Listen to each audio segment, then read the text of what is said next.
just in case you don't know the game by now, some YouTubers are sent cameras to do reviews for you all. Sometimes they're honest, sometimes they're probably influenced. Most of the time, they haven't even used it long enough to even give you a decent review on it. Now, I've had the Pocket 4K for a while. I've been shooting with it for about 4 years. The camera is about 6 years old at the time of this video, and I think I'm ready for an upgrade. I know I'm ready for an upgrade. Also, I'm going to talk about, the pros and the cons of using this camera, because now that I've rebranded and I'm trying to branch out and do other things besides just narrative work, the camera becomes an inconvenience. So we're going to talk about that. Action.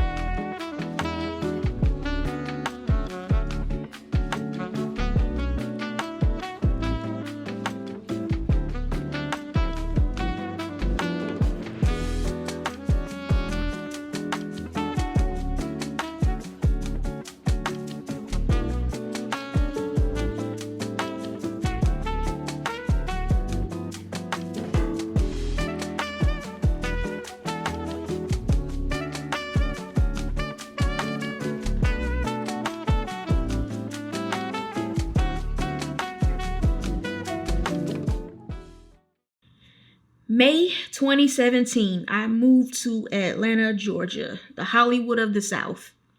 I wanted to pursue filmmaking, of course. So my primary focus was narrative film. I did some acting, some extra work, some sound mixing, camera stuff, you name it. I was using the GH4 for a while, the Panasonic GH4. It's a micro four thirds sensor, so when it came to the Blackmagic Pocket Cinema camera, I was not fazed by the camera just having a micro four thirds sensor. I was okay with it. I didn't think it affected the image or anything. The weird year of 2020 came when, after everything opened up, I worked on a film set and the DP had this, and it was my first time actually seeing the image. I was like, this is the most beautiful thing I've ever seen in my life. I had to have it, and I got it. In 2022, I moved back home to South Carolina for different reasons I'll discuss in another video.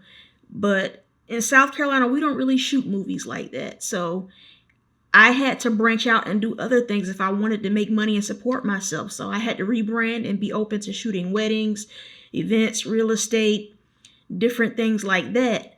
And the Pocket 4K is not the best camera for some of those things. Like the micro four thirds sensor, for example. When it came to shooting movies, I was like, whatever, we can just shoot, we can light our own stuff. There's a gaffer, we can figure that out. But when it comes to a run and gun setup, which this wasn't supposed to be, the micro four thirds sensor limits you because it sucks in low light. It doesn't let in as much light, so the low light capabilities are trash. For something like a wedding, you may not have time to set up a little light. The battery life. So to get this thing up and going, it's best to have a big block of a battery like this gold mount or a V-mount battery. But depending on what you're shooting, this becomes an inconvenience. So I like it rigged up when we're shooting a film. I can put this on a tripod. I can go over the shoulder. But when it comes to something like a wedding or a party, real estate, I don't want to carry around my rig with this big block of a battery. And there are ways you can go handheld with this. Small rig has a MPF plate that you can attach to the cage and put an MPF battery in. However, that battery still dies after like 45 minutes. And I don't want to have to keep constantly changing batteries. This eats up a lot of battery.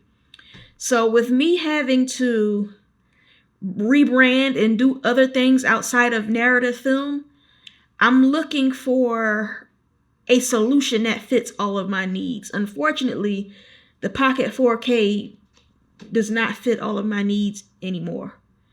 I'm still trying to decide if I'm going to keep it or sell it. I don't know what I would sell it for. And I know Blackmagic has recently released the box style camera. I'm not sure if that fits my needs either. So I'm still trying to figure it out. I'm looking at either the Z8, especially because I have the Z6 for photography. I was thinking I'd get the Z8, or I really like the Sony FX3, y'all. Sony FX3 or FX30 would really benefit me right now, but that's just the price that I don't want to have to deal with. I don't want to have to switch to a whole new camera system and buy new lenses and the whole nine and media. But we'll see. Let me know what you think of the Blackmagic Pocket Cinema Camera 4K, because that matters. Also, if you have any camera suggestions, let me know what you're looking at. But really,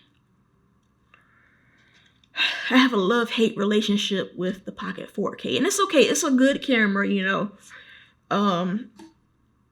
If you do narrative work, I would still recommend the Pocket 4K for doing that.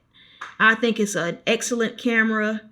The image is beautiful. The Blackmagic RAW is, you know, if you color grade your footage, the Blackmagic RAW is definitely something you need to consider. But just keep in mind that if you do general videography, this might not be the camera for you.